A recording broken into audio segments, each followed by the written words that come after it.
MBBS Daudgaon. Today we are learning our daily activity. One day.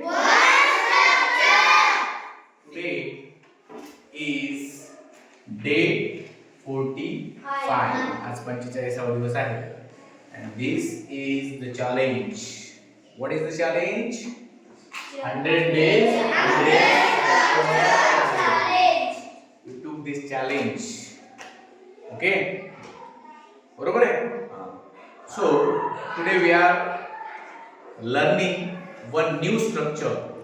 आणि हे structure म्हणजे आपण आधी शिकलेलं जे स्ट्रक्चर आहे त्याचंच आपल्याला करायचं आहे क्वेश्चन्स म्हणजे त्याचे प्रश्न तयार करायचे. काय करायचे तर प्रश्न. बघा आता आपण आधी शिकलो की तो आंबा खातो. ही इट्स अ मँगो. काय म्हणलं आपण? ही इट्स अ मँगो. त्यानंतर शिकलो आपण तो आंबा खात नाही. काय म्हणलो आपण? He doesn't eat a mango. काय म्हणलं मग? He doesn't eat a mango. आता आपल्याला म्हणायचं की तो आंबा खातो का? कसं म्हणावं लागेल मग? Does he eat a mango. काय म्हणावं लागेल? Does he eat a mango. म्हणजे आपल्याला क्वेश्चन तयार करताना आपल्याला डू चा आणि डज चा वापर करायचा. डू कोणासाठी वापरायचं? इकडे बघा. आय, वी, दे, यू एवढ्यासाठी आपल्याला डू वापरायचं. जसं मी क्रिकेट खेळतो का? कोण सांगतं? मी क्रिकेट खेळतो का? सगळे मी क्रिकेट खेळतो का? सांगा बरं तुम्ही. Do I play cricket. Do I play cricket. चला तुम्ही सांगा. आम्ही क्रिकेट खेळतो का? Do we play cricket. मोठा आवाज काढा जरा. Do we play cricket. शाबास. ते क्रिकेट खेळतात का? सांगा बरं. Do they play cricket. शाबास. तू क्रिकेट खेळतो का? सांगा. हा सांगा. Do you play cricket. Do you play cricket. बघा म्हणजे डू चा वापर आपण आय, वी, दे, यू यांच्यासाठी करतोय. बरोबर आहे. आता आपल्याला डज चा वापर कोणासाठी करायचा आहे?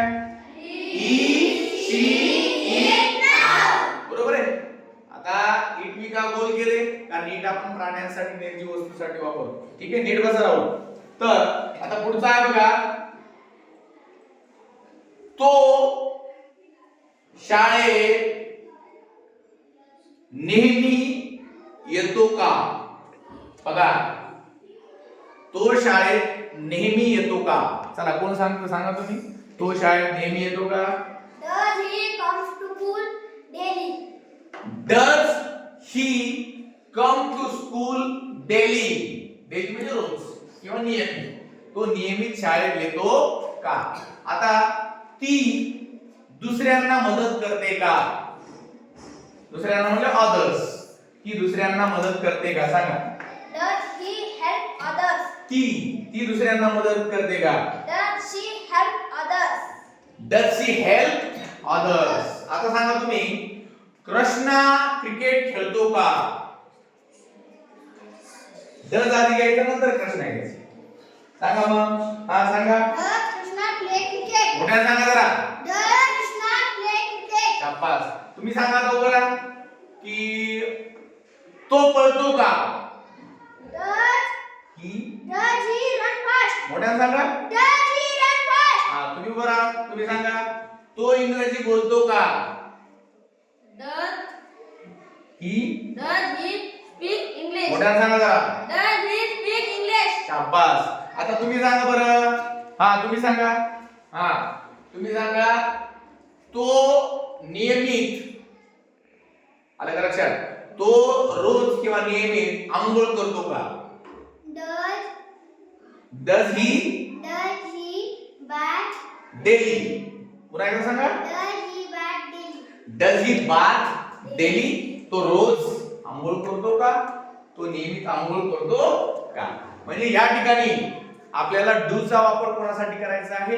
आय, वी, दे, यू आणि डज चा वापर करायचा आहे ही, शी, इट, नाउ. तर कोण सांगतो बरं डू कोणासाठी वापरायचा आणि डज कोणासाठी वापरायचं?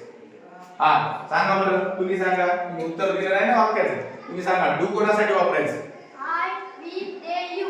आणि डज कोणासाठी वापरायचं? He, शाबास.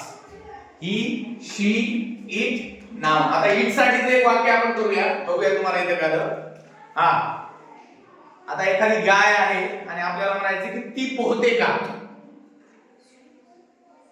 ती पोहते का? हा सांगा. Does it swim? Does it swim? ती पोहते का? Does it swim? अशा पद्धतीनं आज आपण या ठिकाणी सिंपल प्रेझेंट टेन्सच्या वाक्याचे काय शिकलोय, क्वेश्चन्स कसे करायचे ते शिकलेलो आहे. ते स्ट्रक्चर आपण या ठिकाणी शिकलेलो आहोत. So today we learn how to make the questions of simple present tense sentence. Now you have to make 30 sentences using this structure. This is the homework for all of you. Thank you so much for watching our video. Thank you.